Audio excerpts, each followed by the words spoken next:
Bonsoir et bienvenue de l'autre côté de l'écran. L'émission d'aujourd'hui est la première partie d'un diptyque consacré au jeu de rôle situé dans l'univers de Warhammer 40 000, le célèbre jeu de figurines de Games Workshop. La richesse de cet univers de science-fiction gothique et désespéré n'étant plus à faire, il existe plusieurs jeux qui en explorent chacun une facette.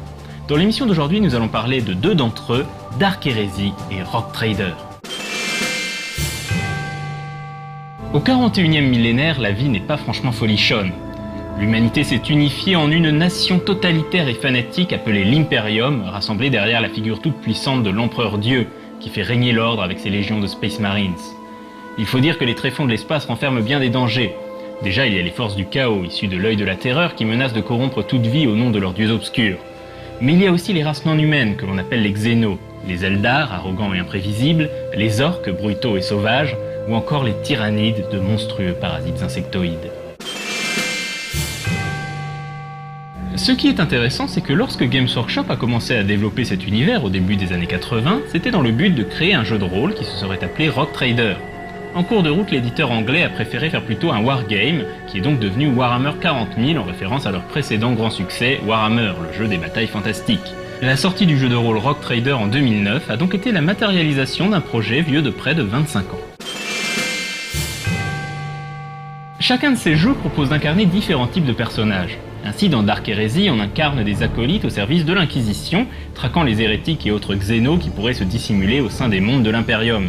Différents plans de carrière s'offrent donc aux joueurs dans ce contexte, garde impériale, assassin, adepte, psyker ou encore technoprêtre. Dans Rogue Trader, en revanche, les joueurs font partie de l'équipage d'un libre marchand. Les libres marchands sont des capitaines de vaisseaux à qui l'Imperium a confié une lettre de marque qui les autorise à naviguer au-delà des frontières de l'Imperium pour coloniser de nouveaux mondes ou commercer avec des races non humaines. Les carrières proposées aux joueurs sont donc différentes avec par exemple l'archi-militant, l'astropathe, le maître du vide ou encore l'explorator. Les différents jeux de rôle Warhammer 40 000 utilisent le même système de règles, un système à base de dés à 10 faces et de jets de pourcentage. Donc on lance 2 dés 10, un pour les dizaines, l'autre pour les unités, et il faut obtenir un résultat inférieur ou égal au score de la compétence utilisée. On trouve également un système de points de destin que le joueur peut dépenser pour relancer un dé ou obtenir un succès automatique. Les points de destin sont en général rechargés au début de chaque session de jeu. Dans Rogue Trader, on trouve une particularité sympathique, à savoir le système de création de personnages, qui se fait avec un tableau plutôt qu'avec des calculs compliqués. C'est ce qu'on appelle la voie des origines. On choisit donc d'abord le monde d'origine du personnage, qui donne accès à 3 héritages possibles. Donc par exemple, un personnage né sur un monde forge peut avoir accès aux héritages vauriens, mercenaires ou enfants du credo. L'héritage choisi donnera à son tour accès à différentes raisons pour lesquelles le personnage s'aventure dans l'espace, et ainsi de suite. Si les voies des origines des différents personnages se croisent, alors cela donne aux joueurs une occasion de lier le background de leurs personnages respectifs. Un avantage de partager le même système de règles, c'est qu'il est très simple de transférer un personnage de Dark Heresy dans Rogue Trader, et vice versa. Notez quand même que les personnages de Rogue Trader seront plus puissants que ceux de Dark Heresy à la création. Je ne suis en général pas très fan de l'univers Warhammer 40 000. J'apprécie sa richesse, mais il est un peu trop sombre et glauque à mon goût et un peu trop centré sur la haine entre les peuples. Mais ce qui est intéressant avec ces jeux de rôle, c'est qu'ils permettent de voir cet univers sous des angles un peu différents. Ainsi, Dark Heresy tient presque plus de la dark fantasy que de la science-fiction, tant l'atmosphère est pour le moins médiévale.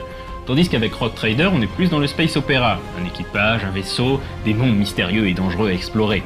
Le tout avec une ambiance pirate de l'espace qui ne peut que me plaire, comme vous vous en doutez sans doute si vous connaissez un peu mes goûts.